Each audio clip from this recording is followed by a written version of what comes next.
انا دعيت ربنا كل اللي يشوف الفيديو ده ان شاء الله يكون من الفائزين بليله القدر، وان شاء الله دعائي مستجاب. بس احنا عملنا كده جدول كده بسيط على هيئه ازازه الدواء دي، الورقه دي فيها 10 حاجات هنعملها وان شاء الله من الفائزين اكيد يعني. اول حاجه هنشير الفيديو عشان كل اللي يشوفه هيكون في ميزان حسناتكم وميزان حسناتي، ولينا الاجر كل حاجه هيعملها في الفيديو ده. تاني حاجه اول ما نصحى من النوم هنقول الحمد لله وكده حمدنا ربنا 84 سنه. تالت حاجة هنحتسب أجر وناخد النية في احتساب أجر أي حاجة هنعملها طول اليوم لوجه الله.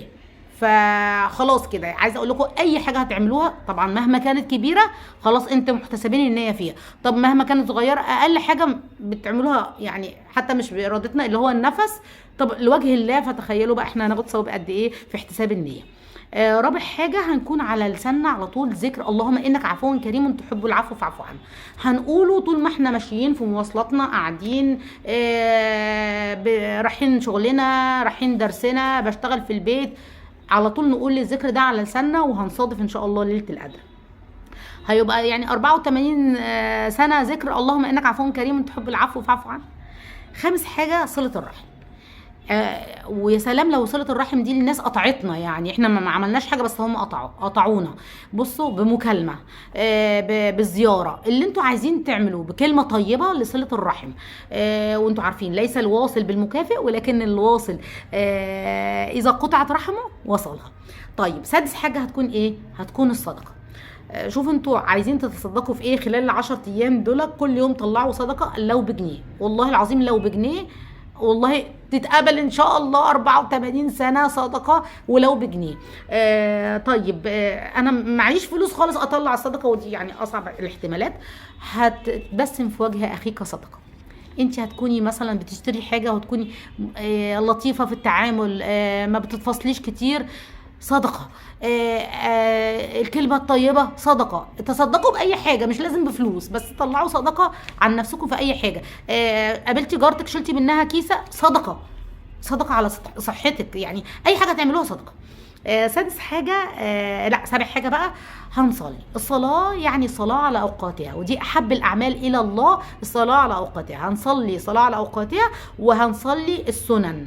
تمام يا جماعه؟ نسيب كل اللي في ايدينا، مسلسل، موبايل، هنسيب كل حاجه. حضرتك هتكون جاهز بالوضوء وحضرتك هتكوني جاهزه بالاذلال بتاعك.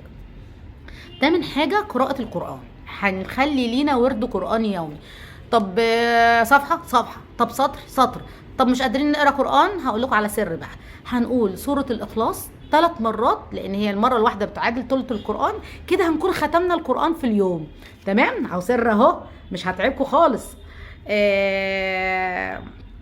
تاسع حاجة بقى ان احنا نقول دعوة صادقة من قلبنا سواء في الدنيا والآخرة. ثبتوا دعوة ليكم تقولوها او ادعوا بأي دعاء. وانا عندي دعوة حلوة سر ليكم برضو، وهي اللهم اجعل لي دعاء مستجاب. انا كده يعني لميت كل الادعيه، لما اقول اللهم اجعل لي دعوه مستجابه فانا خلاص يعني كل دعاء اللي هدعي بيه هيكون مستجاب ان شاء الله.